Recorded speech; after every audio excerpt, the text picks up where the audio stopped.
우리가 그리스도인이라는 것은요, 시간이 지날수록 예수님을 닮아가는 믿음과 인격이 드러나야 됩니다.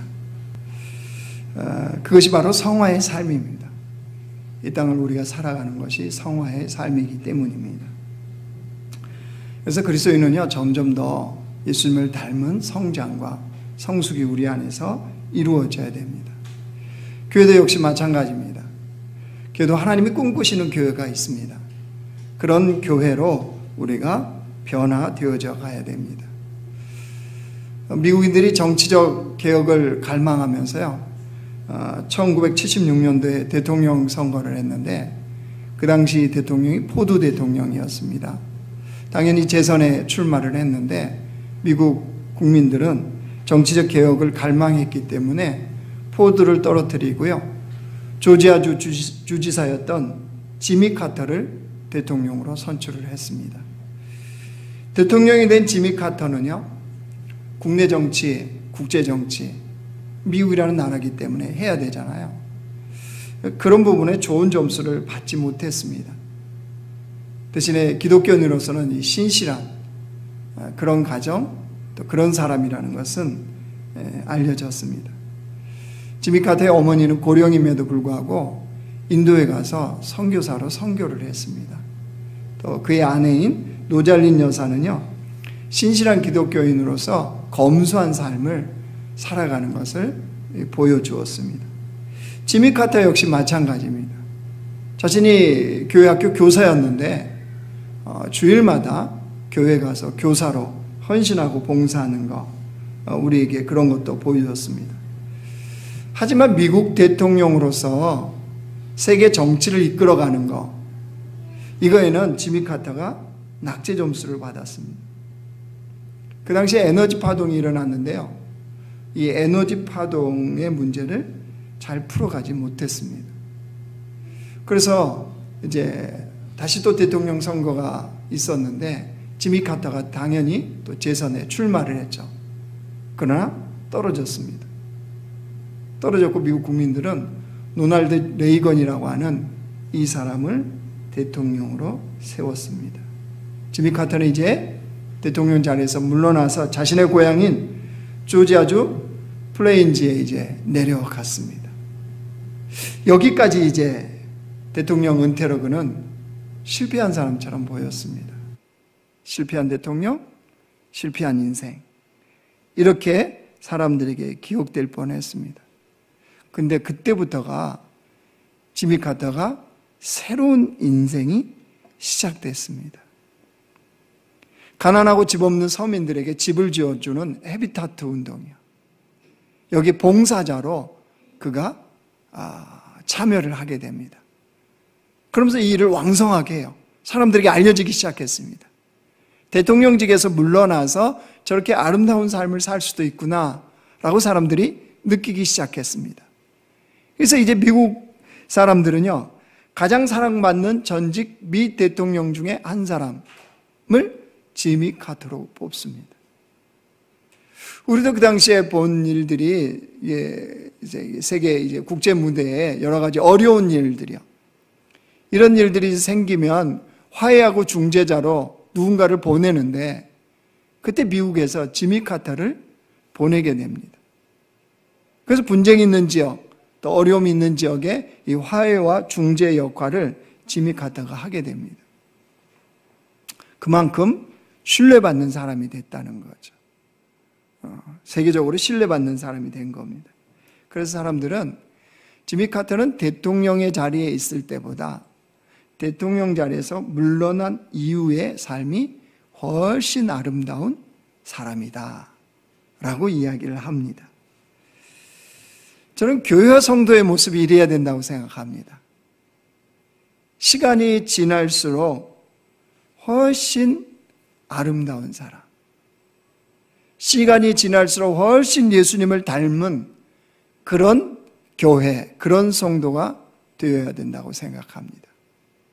우리가 소아시아 7교회를 지금 살피는 중에 있는데 그 중에 4번째 교회를 오늘 우리가 보려고 합니다. 그 이름도 생소한 두아디라 교회입니다. 여러분, 두아디라라는 이 이름 자체는 우리에게 굉장히 생소합니다. 그렇죠? 잘 알려지지도 않았고 우리에겐 생소한 이름입니다. 그런데 생각해야 될 게 있습니다.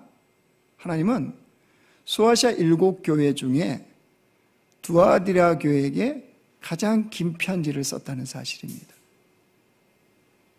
편지의 내용이 가장 긴 교회가 두아디라 교회입니다. 뭘 뜻하냐면요, 하나님의 시각과 사람의 시각이 다를 수 있다는 거예요. 하나님이 보시는 것과 사람이 보는 게 달라요. 사람들은 유명한 사람, 유명한 지역, 유명한 교회를 알아줍니다. 그렇죠? 그래서 유명해지려고 그럽니다. 그리고 유명한 교회 다니고 싶어 합니다. 거기에 소속되어 있으면 마음이 그런가 봐요. 자기도 거기에 묻혀서 좀 유명한 수준에 오른다고 생각하는지는 모르겠습니다. 사람들 인식 속에 그게 있어요. 대형교회, 큰 유명한 교회 다니는 분들에게 어느 교회 다니세요? 그러면 교회 이름을 당당하게 얘기해요. 그런데 작은 교회, 중간 정도 교회 다니는 분들에게 어느 교회 다니세요? 그러면 작은 교회 이름이 없어요? 왜 여기는 작은 교회고 저기는 이름이 있냐 말이에요. 우리 성도분들은 안 그러시죠? 감사하네요. 저희 교회는 작은 교회가 아니에요. 나무 십자가 교회, 나무 십자가. 그죠? 근데 여러분, 우리가 생각해야 돼요. 주님의 관심은 다를 수 있어요. 그래서 우리 남자교회는요, 좀 유명하지 않아도, 좀 그렇지 않아도 좀 주님 보실 때 건강한 교회로, 주님이 기뻐하시는 교회로, 주님이 소중히 여긴 것을 소중히 여기고, 주님이 기쁘게 여기시는 것을 기쁘게 여길 수 있는 그런 교회로 우리가 되어지길 원합니다. 특별히 두아디라 교회를 주님이 이제 칭찬하시는 내용이 나오는데, 오늘은 칭찬과 책망이 있는데요, 내용이 많기 때문에 오늘 칭찬 부분만 볼 겁니다.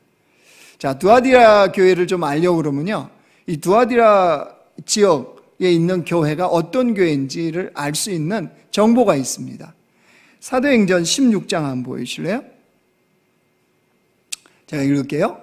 두아디라 시에 있는 자색 옷감 장사로서 하나님을 섬기는 루디아라 하는 한 여자가 말을 듣고 있을 때 주께서 그 마음을 열어 바울의 말을 따르게 하신지라. 예, 두아디라 출신입니다. 누가요? 루디아가요. 뭘 했대요? 자색 옷감 장사를 했대요. 이걸 통해서 우리가 분명한 더 정보를 얻을 수 있어요.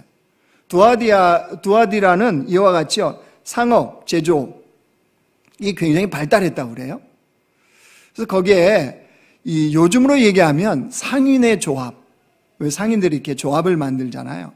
그런 상인의 조합과 같은 길드라고 하는 이런 이 단체가 있었어요. 그러니까 우리로 쉽게 얘기하면 그냥 상인의 조합이에요. 그러니까 경제활동은 이 상인의 조합이 길드, 이게 주축이 되어서 일을 했던 거예요. 그러니까 두아디라에 살아가면서 이 조합에 소속되지 않고 어떤 상업의 활동, 경제 활동을 한다? 불가능했어요. 도저히 불가능했습니다. 그럼 소속되면 되잖아요. 근데 문제가 있었어요. 이 길드라는 이 단체는, 이 조합은 매년 연중 행사를 하는데요, 연중 행사 중에 하는 거가 하나가 뭐냐면 이방신전에 가서 그 종교 행사에 참여를 하는 거예요. 소위 말해서 우상을 섬겨야 되는 거예요. 그리고 우상에서 나온 재물을 같이 먹어야 되는 거예요. 이게 길드라는 이 단체에 소속되면 반드시 해야 되는 일이었습니다. 하면 되는데 누가 딱 걸려요? 그리스도인들이에요, 그리스도인들. 두아디라 지역에 살아가면서 예수님을 믿는 그리스도인들에게는 이걸 할 수가 없잖아요. 그러니까 거기에 소속이 안 되는 거죠. 소속을 할 수가 없는 거죠. 그러면 뭘 각오해야 돼요? 경제적 가난을 각오해야 되는 거예요. 경제적 어려움을 상업과 제조업으로 먹고 살아가는 지역인데 경제적 가난이다. 보통 어려운 게 아니겠죠. 근데 이들은요, 어떤 삶을 살았는지 한번 보실래요? 19절 한번 가보세요. 19절. 주님이 이렇게 칭찬하시네요. 내가 내 사업과 사랑과 믿음과 섬김과 인내를 아노니 내 나중 행위가 처음 것보다 많도다. 이들의 사업에 대해서 칭찬을 하세요. 아니, 사업 경제적 가난이라며요. 무슨 사업을 해요? 이렇게 말할 수 있잖아요. 여기서 말하는 사업이라는 것은 당연히 복음의 진리를 전하는 사업, 그걸 말하는 거예요. 경제적인 사업 말고요. 복음의 진리를 전하는 이 사업에서 사랑과 믿음과 사랑으로 또 섬김과 인내로 탁월하게 했다는 거예요. 복음을 전하는 이 일에 있어서는 섬김과 인내, 사랑과 믿음이 처음 행위보다 나중에 갈수록 이들은 어떻게 했다는 거예요? 훌륭했다는 거예요. 주님이 그렇게 지금 칭찬을 하세요. 자, 우리가 오늘 두아디라 교회까지 4개를 보고 있는데 첫 번째 교회 기억해 보십시오. 에베소 교회.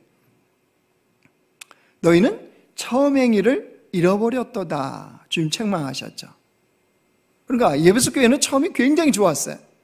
근데 갈수록 주님을 향한 사랑이 퇴색된 거예요. 변질된 거예요. 그럼 나중에 잃어버렸어요.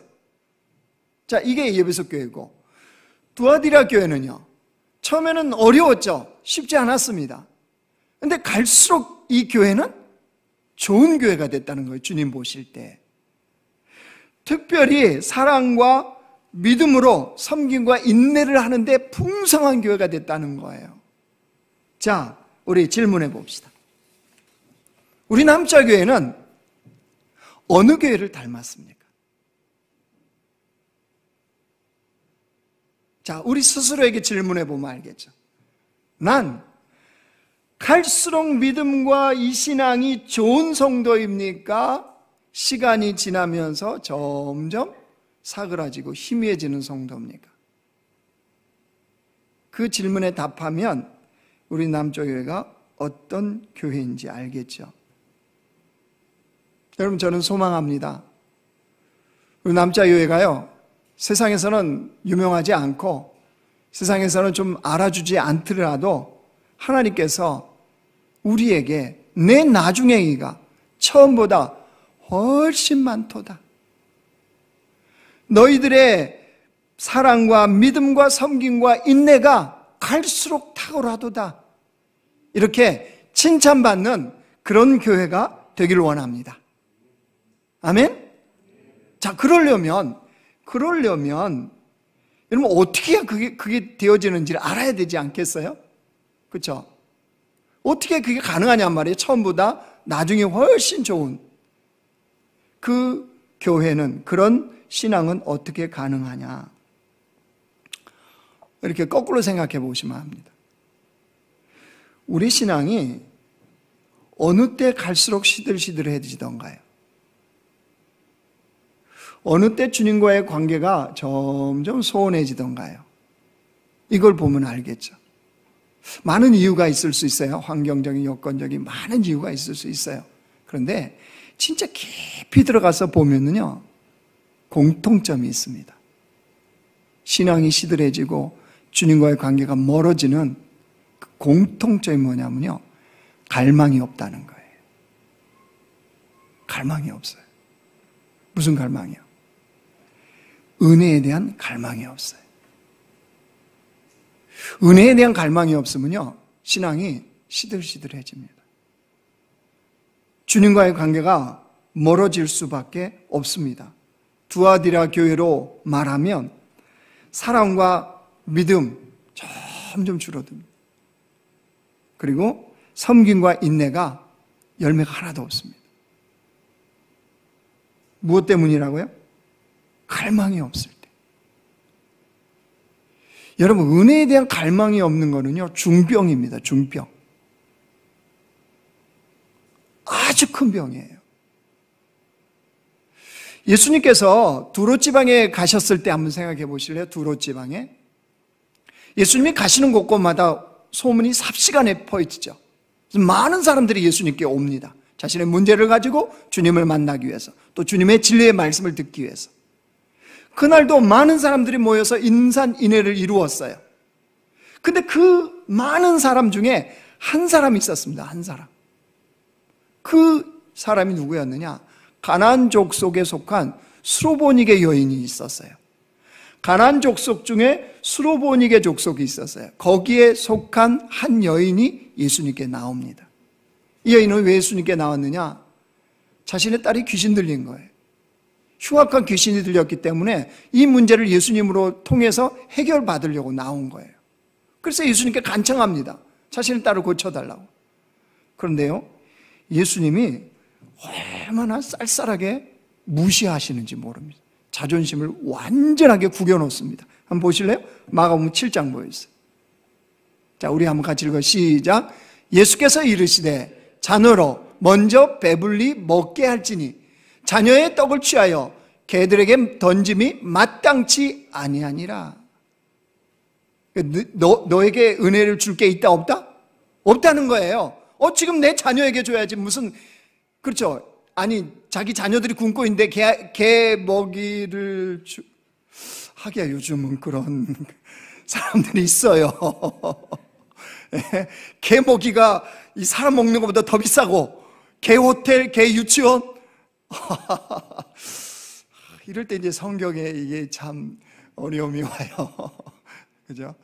근데 그거는 어쨌든 개를 사랑하는 사람이 너무 많아서 내가 더 이상 말을 못 하겠네요. 근데 예수님 말씀 뭐예요? 요즘 소위 말하는 개무시예요. 개무시. 개무시. 가장 좋은 걸 개자를 붙인다며요. 누구예요? 개아들. 제일 좋은 아들을 개아들이라고 그러네요. 아무튼 개무시를 한 거예요. 이쯤 되면 자존심은 안 상하겠어요? 아마 자존심 상해서 가버릴 겁니다. 아니면 뭐 저 따위 선지자가 더 있어 이러면서 아마 뒤돌아서서 가버렸을 겁니다. 근데 이런 굴욕적인 예수님의 무시 앞에서도요, 여인이 물러서지 않아요. 왜일까요? 갈망이라니까요. 갈망. 한번 보실래요? 마가복음 7장 28절 보이세요. 자, 여인의 대답입니다. 여자가 대답하여 이르되 주여 올소이다마는 상 아래 개들도 아이들이 먹던 부스러기를 먹나이다. 무슨 말이에요? 주님, 개 같은 납니다. 맞습니다. 그런데 부스러기도 있잖아요. 아이들이 먹다가 흘린 부스러기는 개가 먹지 않습니까? 주님이 내게 주실 그 부스러기 같은 은혜라도 있다면 저에게 주세요. 이 말인 거죠. 여러분, 놀라운 힘을 보지 않습니까? 이 갈망은요, 굴욕이나 수치나 거절도 뛰어넘게 해요. 그 힘이 거기서 나오는 거예요. 그러니까 갈망이 깊으면 깊을수록 어떤 굴욕적인 수치나 그런 절망도 뛰어넘을 수 있는 힘이 거기서 나온다는 거예요. 예수님도 아셨어요. 그죠? 그래서 예수님 뭐라고 그러세요? 마태복음 15장 보세요. 병행 본문인데요. 우리 같이 읽어. 시작. 예수께서 대답하여 이르시되 여자여 내 믿음이 크도다. 내 소원대로 되리라 하시니 그때로부터 그의 딸이 나으니라. 여자여 내 믿음이 크도다. 도대체 무슨 믿음이요? 주님 뭘 보시고 이 여자에게 믿음이 크다 그러는 거예요? 그녀 안에 주님의 은혜에 대한 이 갈망이 크다는 거예요. 네가 은혜를 사모하는구나. 진짜 주님의 은혜를 아는구나. 내 믿음이 크도다. 네 믿음대로 될지어다. 그랬더니 뭐래요? 그때로부터 그 딸이 바로 나았대요. 여러분, 이 갈망하는 마음이요, 살아있는 그리스도인은, 살아있는 교회는요, 은혜에 대한 갈망이 커야 돼요. 가장 화나는 게 다른 게 아니어야 돼요. 그 기대했던 여호와의 은혜가 내게 부어지지 않을 때, 그때 가장 화가 나야 돼요. 일은 좀 안 풀릴 수 있어요. 경제적으로 좀 어려울 수 있어요. 건강이 좀 없을 수 있어요. 요즘 코로나가 그냥 1000만이 넘어갔으니 5명 중에 1명 더 이상이잖아요. 그죠? 우리 교회도 이렇게 안 보이면 그런 줄 알아요. 그죠? 그런 줄 아는데 괜찮아요. 여러분 이렇게 피할 수 없는 건데 어떡합니까? 그렇다면 그 가정 총무님들한테 연락하십시오. 네, 코로나 걸려서 이번 주에는 못 나갈 것 같습니다. 이렇게 연락하시고 또 가정 총무님들은 교회에 연락해 주세요. 왜요? 기도하려고. 기도요. 기도로 넘어가야죠, 이 시간들을. 그리고 또 필요한 것들이 있다면 우리가 공급해 줘야죠. 이럴 때 공동체가 필요하죠. 언제 필요해요? 이거 이제 오늘 밝히면 이제 김건호 목사님 굉장히 분주해지실 텐데, 교회에서 사실은 코로나 걸리시면 위로 키트를 만들었어요. 요만한 작은 박스예요. 과자, 티슈, 소독제, 또 뭐 들어갔나요? 어쨌든 한 박스예요. 그래서 청장년이 걸리시면 가정당 하나씩 이렇게 보내드린다는 것을 공식적으로 지금 유튜브로 나갔기 때문에 연락해 주세요. 그리고 그렇게 보내드리고요. 우편으로 택배로 보냅니다. 그리고 기도해야죠. 그리고 긴밀히 연락하셔야 되는 게, 걸리신 분들 알잖아요. 약은 누군가 받아서 갖다 줘야 되잖아요. 이런 일들. 또 중간에 더 필요하면 또 이런 일들도 같이 우리가 공동체가 할 테니까요. 전혀 겸연쩍어 하지도 마시고 미안해 하지도 마세요. 왜 미안합니까? 그렇게 해서 왜 제가 갑자기 이 얘기를 했는지 저도 모르겠습니다. 갈망 얘기하다. 여러분, 은혜에 대한 이 갈망이 넘쳐야 돼요. 코로나를 걸렸든 안 걸렸든 어떤 상황이든 여러분, 이 은혜에 대한 갈망은 커야 돼요. 그게 그리스도인이에요. 그게 살아있는 백성들이에요. 그러면 이 주님의 은혜에 대한 갈망은 어떤 자에게 있느냐 그러면요, 사실 그런 자들의 공통점은요, 심령이 가난합니다. 정말 주의 은혜를 갈망하는 마음이 생기면요, 심령이 지극히 가난해져요. 그러니까 하나님은 그런 자에게 은혜를 부어주실 수밖에 없죠. 그래서 하나님은 이와 같은 이 심령이 되래요. 이와 같은 누구냐 그러면 한번 보실래요? 시편 123편 보여주세요. 자, 우리 시편 123편 2절 같이 읽어요. 시작. 상전의 손을 바라보는 종들의 눈같이, 여주인의 손을 바라보는 여종의 눈같이 우리의 눈이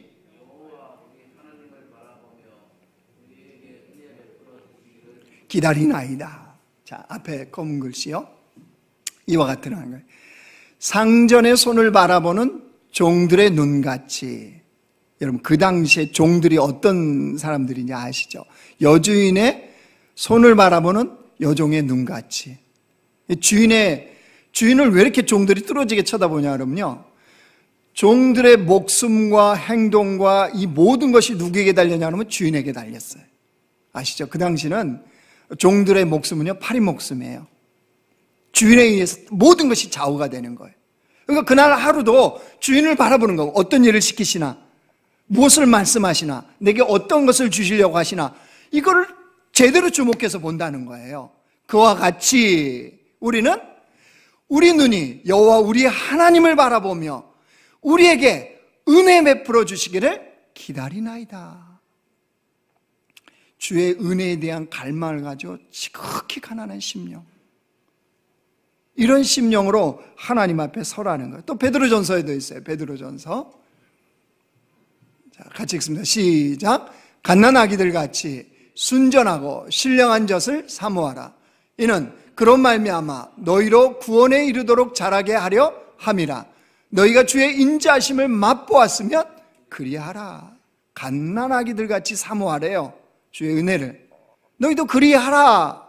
자, 갓난아기들 어떻습니까? 말 못하는 아이들, 기저귀 갈아줘야 되는 아이들, 배고플 때 어떻게 하죠? 체면 다 차리죠. 엄마 아빠가 지금 2부 예배 드리시는 중이니까 그래도 우리 가문과 가풍이 있지, 내가 이렇게 배고프다고 울면 되겠어? 내가 예배 끝나고 울어야지, 이러지요? 그런 애는 한 명도 없어요. 배고프면 예배든 예배가 아니든 엄마 아빠가 싸웠던 분위기가 좋든 안 좋든 다 필요 없습니다. 그냥 울면 됩니다. 그러면 엄마 아빠는 그냥 조치해줘요. 야, 상황이 내가 좀 안 되니까 지금은 안 돼. 이런 엄마 아빠 있나요? 없어요. 그와 같으라는 거예요.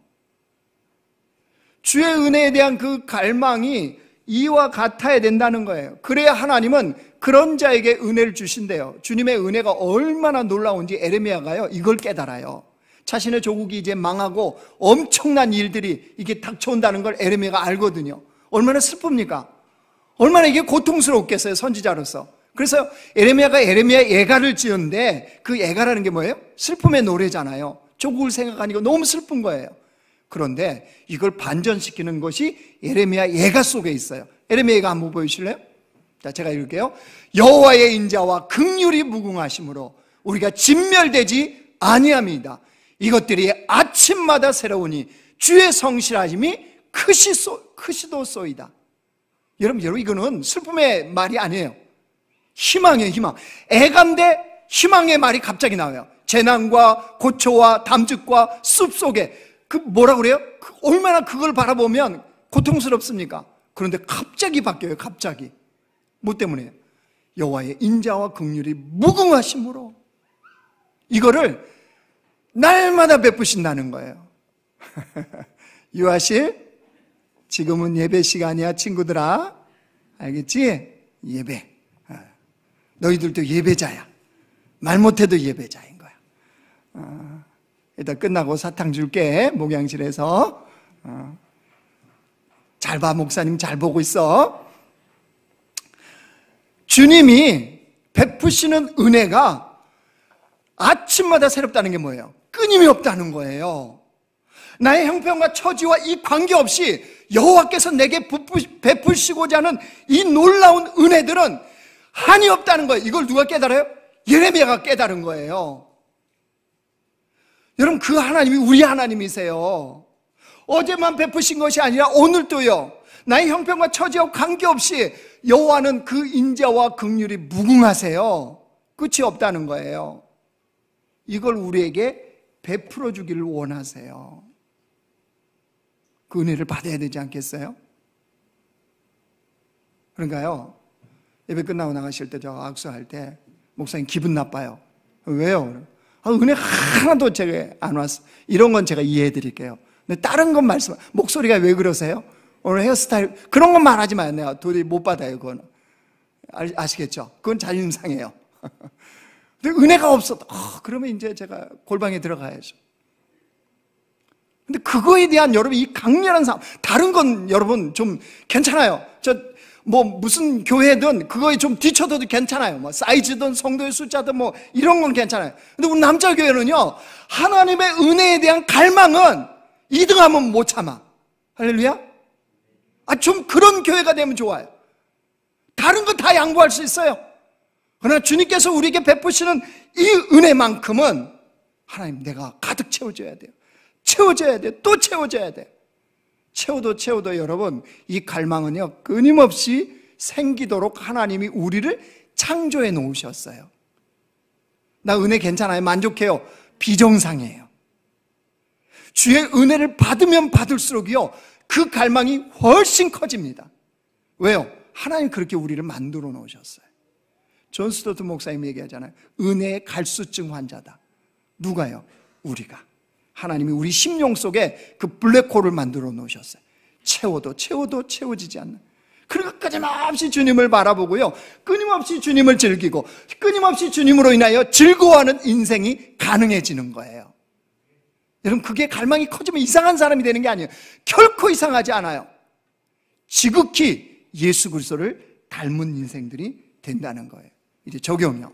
그럼 어떻게 알았어요? 주님의 은혜에 대한 갈망이 커져야 됩니다. 그 가난한 심령을 가지고 늘 주 앞에 서야 됩니다. 어떻게 우리 공동체 적용이요? 어떻게 해야 될까요?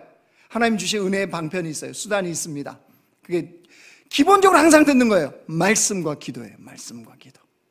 말씀과 기도를 통해서 주님의 은혜를 갈망하고 그 은혜를 우리 안에 채우는 거예요. 그래서 여러분, 어려운 게 아닙니다. 적용이. 말씀 있는 자리에 내가 있어야 돼요. 직장에서도 가정에서도 어떤 일을 할 때도 하나님의 말씀의 자리가 되셔야 돼요. 말씀이 나를 통제하고 나를 지배하고 말씀을 생각하고 또 시간이 나면 말씀을 보고, 그러니까 그 은혜를 갈망하는 백성들은요 말씀의 자리에 자신이 있게 되어져요. 자, 요한복음 6장 68절 보실래요? 시몬 베드로가 고백합니다. 같이 읽어요. 시작. 시몬 베드로가 대답하되 주여 영생의 말씀이 주께 있사오니 우리가 누구에게로 가오리까? 아멘. 영생의 말씀이 주께 있사오니 내가 그 자리에 있는 것이 마땅합니다. 베드로의 고백이잖아요. 여러분, 우리 삶의 자리에 말씀이 있어야 되지 않겠어요? 내 인생에 주의 말씀이 있어야 되지 않겠습니까? 그러니까 살아있는 주의 백성들은요 그 말씀의 자리에 있으셔야 돼요. 또 하나는요 기도의 자리. 기도의 자리에 내가 있어야 돼요. 아시겠죠? 나는 어려우니까 당신이 가서 기도해. 그러시면 안 돼요. 말씀과 기도의 자리에 우리가 있으면 하나님은요 그런 자에게 은혜를 베풀어 주세요. 말씀을 정리하겠습니다.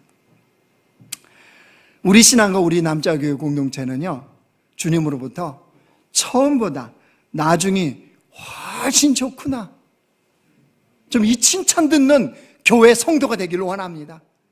저도 주님 앞에 소원합니다. 이 목사야, 너는 처음보다 나중에 훨씬 좋은 목사구나, 이 이야기를 듣기를 원합니다. 이와 같은 영광이 어디 있습니까? 이것이 신앙생활이잖아요. 여러분, 우리 교회와 우리 성도가 다 이 이야기를 듣기를 원합니다. 그래서 주님 앞에 이게 칭찬입니다. 칭찬 듣는 교회, 칭찬 듣는 성도로 우리가 살기 위하여 말씀의 자리, 기도의 자리 놓치시면 안 됩니다. 결코 놓치시면 안 됩니다. 말씀의 자리, 기도의 자리에서 주의 은혜에 대한 그 갈망이 우리 안에 나오는 그런 공동체, 그런 백성들 되시길 주의 이름으로 축원합니다.